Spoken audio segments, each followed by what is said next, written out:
والصلاة والسلام على من أرسله الله رحمة للعالمين وعلى آله وصحبه أجمعين. السلام عليكم ورحمة الله وبركاته. أمة إسلاما دعوتوتا ورين دعوتان حياكم الله بقى جراتان جنة ويا نرقى ويا بريدة ويا أول باتي ذو الحجة بركم وتوقف رب أفوريف أفوتامي شان هجرة نبي محمد الره baatiin hajjii guyyaa rajulukum guyyaa jum'aatii guyyaa baatii hajjii guyyaa tokkooti caalaa gartee guyyaa kanaan lembaga rabbi isin ga'e nyaatanii guyyaa ulfaata guyyaa kabajamaa guyyaa jaa'a fi fadlii guyyaa kanaa keessatti qur'aanni dhufee hadiisi nabi muhammad sahiihni keessa sunana keessatti odeeffame guyyaa jaalatamaa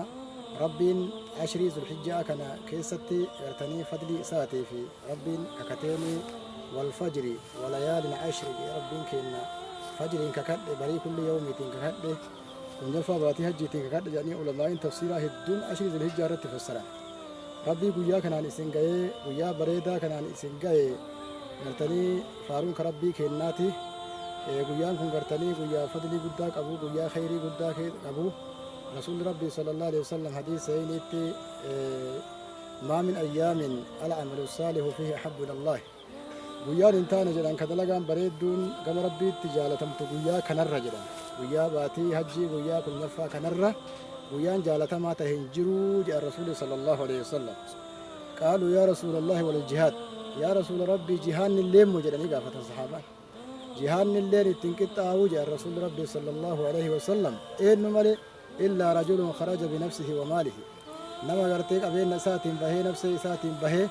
tokkolleen hin deebi'in kan nafseen isaa achi dabartee qabeenyi isaa achi taree tokkolleen hin deebi'in yoo tahe malee wanni itti qixxaa'u hin jiru jedhan guyyaan kun guyyaan amma keessa jirru kun guyyaan fadliin gartee isaa akkasiiti faaksiruu fi haadhihi ayyaam guyyaa kana keessatti obboleessi islaamaa manni islaamaa guddifadha minas sadaqaat sadaqarra a'maala khayrii zaa gartanii eeyitaamatti tola ooluun araamilatti tola ooluun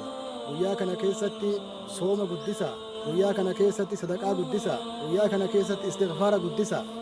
guyyaan kun gartanii baatii hajjii kana keessatti ummahaat gartanii gurguddaan ahkaama gartanii ibaadaa gurguddaa toskeetti wal ga'ee jira guyyaan kun guyyaa gartanii arkaana hajjii arkaana islaamaa keessaa arkaana shanaffaa islaamaati ayyaanni hajjii kuni rabbiin yoomul hajjil akbar guyyaa hajjii guddoo ka rabbiin jedhe kun gartanii keessa argama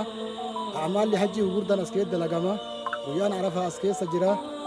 leeylaan muzdalifaa as keessa jira guyyaan gartanii guyyaan arafaa guddaan as keessa jira khayru du'aa'i du'aa'u yooma arafaa jedhan nabiin keenya sallallahu alaihi wasallam caalaan gartanii du'aa'i guyyaa arafaati kanaaf jabaadhaa khayrii guddifadhaa tola ooltummaa dalagaa khayrii ji'a kana keessa fadlii isaa gartanii akka namni warruu gartee irraa qoodatu halkan ka'a rabbii keessan kadha guyyaa abbaan rabbii siilaa fi soomaan sadaqaadhaan guyyaa kana gartanii guyyaan kun ummata islaamaa irratti dhufuun guyyaa gartanii fadlii guddaa qabu mara keessanillee rabbi hajjii isin haa dhaabu hajjii baranaa gartanii ta bara dhufuullee rabbii keessan kadhaa hajjii jechuun yaada gartanii namni yoo yaade waan yaade ittuma gayaa rabbiin gartanii isin mara rabbi isin haa dhaabu guyyaan kun mawsima gartee guddaadha ayyaana hajjii guddaadha kanaaf jajjabaadhaa khayrii gartanii kana guddifadhaa a'maala gartanii ulfaata kayoomiin nahrii keessa jiru guyyaan udhiyyaan gartee keessa qalamu gartanii guddaan gartanii fadlii qabu guyyaan kun guyyaa ciidaa nu tahee jira guyyaan kun guyyaa isa keessa ni'imaan rabbii isa keessa guutan guyyaa isa keessa islaamummaan guutamte guyyaa aayaanni islaamummaan isinii guutamte rabbi tola ooltummaa islaamummaan lammata wanni itti dabalamu hin jiru wanni irraa dhifamulleen hin jiru murtiin rabbii dabre jechuun guyyaa gartanii keessa guyyaa al-yawma akmaltu lakum diinakum wa atmamtu alaykum ni'matii ورضيت لكم الإسلام يجون نزلت رسول ربي رتب وتقاف رسول عرفة دابة نمني وهيك عم الأحبار قافتي آيات في كتابكم آيات كتابك كيس مر مخطب قافتي آيات كتابك كيس جرت لو نزلت علينا معشر اليهود آيات نكون جماعة ور يهودا رتبوا لاتخذنا ذلك اليوم عيدا سلاقوا ياسا عيدا قل الناجر يا هو أرتينا متشي مر مخطب قافتي